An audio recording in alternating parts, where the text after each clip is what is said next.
Hi, Timothy Carlson here. Superhero movies, of course, have become big business over the years, but there was a time when this genre was still fledgling. There was a time where we were getting movies based on Marvel Comics before the Marvel Cinematic Universe came around, and of course became the multi-billion-dollar powerhouse that it's become. One such film came out in 2003. This is Hulk, of course, based on the Incredible Hulk, one of Marvel's most famous superheroes. I'm going to unbox this release, and I will share my opinions. Nice close-up there. This film is not to be confused with the 2008 film that came later, which was entitled The Incredible Hulk. This is a different movie.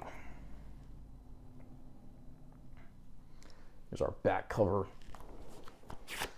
Under the slipcover, art is pretty much the same. We do get two discs in here. We have the film on 4K, and then, of course, we also have a Blu-ray copy of the film, which I'm pretty sure is identical to the previously released one. I'll read the description of the movie as follows from the case.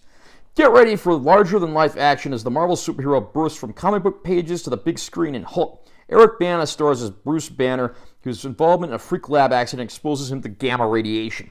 As a result, whenever the mild-mannered man becomes angry, he transforms into a large, rampaging creature that destroys everything in his path. Banner's ex-girlfriend, Betty Ross, believes that his father may hold the answer to a desperate situation, but can she make the connection in time to save a terrified world? Directed by Academy Award winner Ang Lee, Hulk is bursting with heart-pounding adventure and explosive special effects.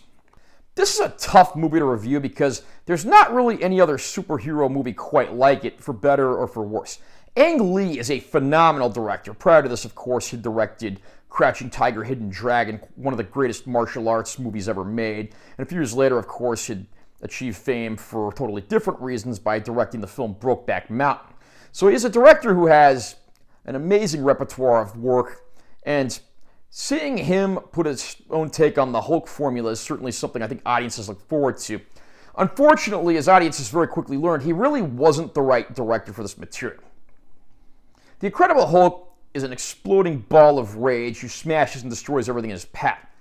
So, making a Hulk film that downplays the action and sort of upplays the human elements and the more existential, thought-provoking elements doesn't really sound like the right approach for this character. A lot of audiences were really torn over this movie, even though Ebert and Roper actually gave it 2 thumbs up, surprisingly. But the lack of action and this more thought-provoked take on the character got very mixed reviews from audiences. Eric Bana actually does a pretty good job as Bruce, who becomes the Incredible Hulk, and he does the best he can with what he's given. The cast in the movie is actually very good, including the likes of Dr. Betty Ross, his estranged girlfriend, portrayed by Jennifer Connelly, his estranged father, a long-lost individual who comes back into his life, played by Nick Nolte, who might have the keys to his survival, and the always entertaining character actor Sam Elliott portraying Thaddeus Thunderbolt Ross, Betty's father, and the man determined to capture the Hulk and utilize these powers to his own end. There are some well-filmed, interesting moments in this, but it is a mixed bag. I mean, on one hand, they want to make this as much like a comic book as possible, so they use all these multi-panel screen effects, but then at the same time, again, they tried to make something more thought-provoking with the action toned down, which goes in completely the opposite direction. It's a mixed bag and a movie that doesn't quite know what it wants to be.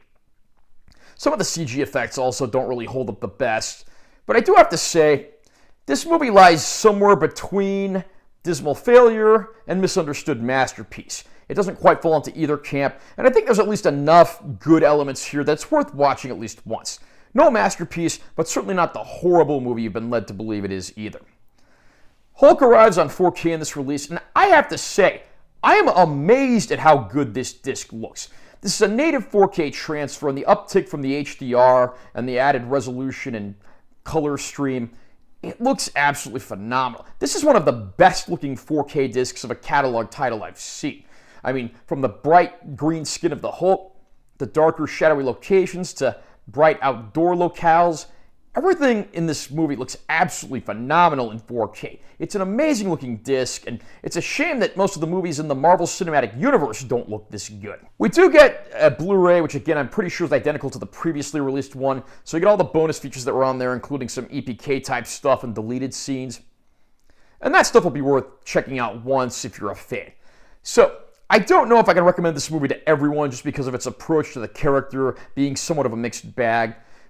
But it's a beautiful looking disc, so if you're looking to buy something on picture quality alone, this is certainly a good bet. Again, might want to try before you buy, but the disc is top notch. How about you? What did you think of this 2003 Hulk movie? Do you think it was a disaster? Do you think it's something that is a bit of an underrated classic? Comment down below and let me know what you think. Also, remember to subscribe to this channel for more content, I'm always posting new videos, and make sure to give this one a like if you found it helpful. I'm Taylor T. Carlson. I'll see you next time.